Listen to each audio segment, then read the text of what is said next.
السلام عليكم ورحمة الله. معكم أخوكم رامي. تعالى نتكلم شوية في الكورة. كان عندنا ماتش الزمالك وبتروجيت وماتش الأهلي والإسماعيلي. نبتدي بماتش الزمالك وبتروجيت. أنا كنت امبارح بتفرج على ماتش الزمالك وبتروجيت. بصراحة يا جماعة امبارح الزمالك كان يصعب على أي حد. اللعيبة تايهة، مس باص كتير، ولا استلام ولا تسلم، بطء في التحركات. زيزو اللي هما طالعين بيه سما أو اللي عامل ضجة في حوار تجديده وعامل قلق في حوار تجديده، بقاله كام ماتش وكل الزملكاويه بيتكلموا طبعا وكل الناس شايفة مستوى في النازل. لا مش في النازل، لا مفيش مستوى.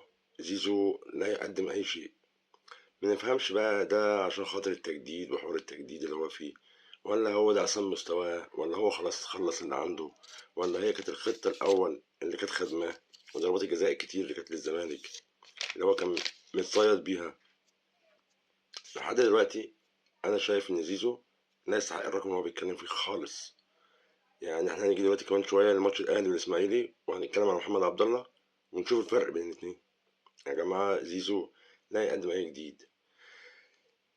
ولو جينا اتكلمنا عن ماتش يعني الزمالك وبتروجيت، يعني الزمالك طول الماتش ما فيش اي، الزمالك ما جاش يعني بتروجيت يكسب وكان يستحق الفوز امبارح لحد الدقيقه تقريبا 70، وابتدى الزمالك يخش في الماتش عشان بتروجيت وقعت بدنيا بس مش اكتر. اللعيبه كانت وقعت بتاعت بتروجيت بدنيا فالزمالك بدأ يظهر.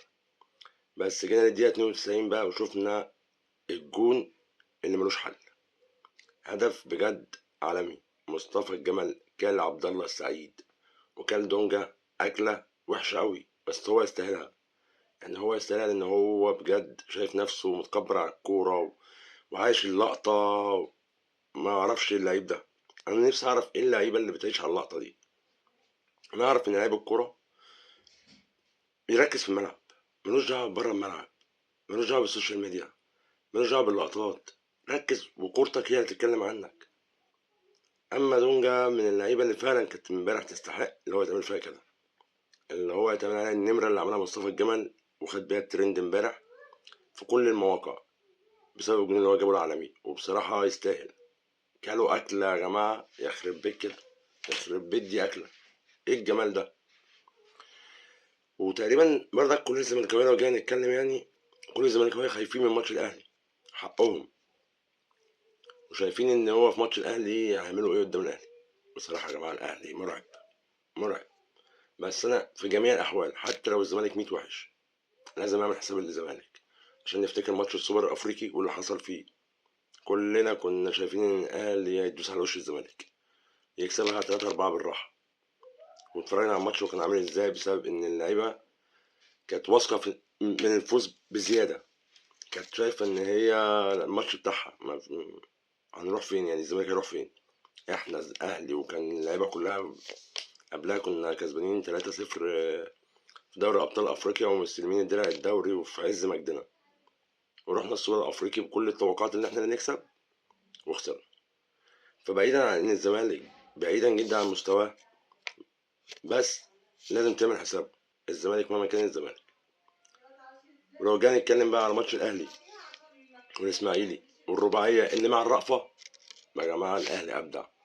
يخرب بيت كده على امام عاشور. يا جماعه امام عاشور انا نفسي اشوف الزملكاويه اللي كانت بتقول لك، لو جينا اتفرجنا على الزملكاويه اللي عاملين يتكلموا بيتكلموا امام ما جابش ربع مستوى وامام ما جابش مستوى مع الزمالك. يا جماعه ارقام امام ترعب. ارقام امام عاشور غير عاديه. امام وصل فعلا حاليا لقمه النضج الكروي. امام بيعمل كل حاجه في الكوره. امام تقريبا بقاله بتاع 5 6 ماتشات كل ماتش بيهدف ومساهمات تهديفيه. امام عاشور بيثبت للجميع كل ماتش ورا التاني ان هو احسن لاعب في مصر. فعلا امام عاشور بيبدع. ويا امام خليك مركز في الملعب يا امام. الحمد لله. وانا شايف برضك في حاجه يا جماعه كده غريبه لو حد ياخد باله معايا منها، يعني ان امام زاد تركيزه اكتر بعد ما كهربا مشي. تحس ان كهربا كان واخده لسكه اللقطه والسوشيال ميديا اللي هو كان بيعمله، اللي كهربا كان عايش عليه، كان واخده في السكه دي. او ما تعرفش عشان ما نزلمش كهربا برضه يعني. بس انا شايف ان امام عاشور بعد ما كهربا كان مشي بكتير هو تألق غير عادي. امام بجد في قمه النضج وفي عز مستواه. واللي يقول لك ان امام ما جابش ربع مستواه حط ايديك بص في عينيه. لان امام عاشور بجد تألق غير عادي. ونتكلم برضك على جردشار، وعشان ما ننساش برضك جردشار يا جماعه. اه ده انفراد، بس تحركات ولعب بلمسه واحده. تحركات جردشار يا جماعه مؤذيه، بيتحرك في كل حته وبياخد اماكن مخفيه بجد هو لعيب، بعيدا عن الكره اللي طولت منه والانفراد اللي راح منه. بس جراديشار بجد برضك لعيب حلو جامد. لو جينا نتكلم بقى محمد عبد الله، النجم الصاعد بتاع الاهلي وتألقه، يعني مش ده الماتش الاولاني اللي اتألق فيه. برضك لو جينا اتفرجنا على الماتش اللي قبله برضك بيروح واحد على واحد، واحد على اتنين، ويروح بيرقص.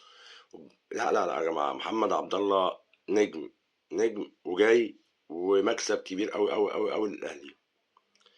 والحمد لله احنا دلوقتي بيتهيألي الاهلي اللعيبه كلها واصله لمستوى حلو جدا.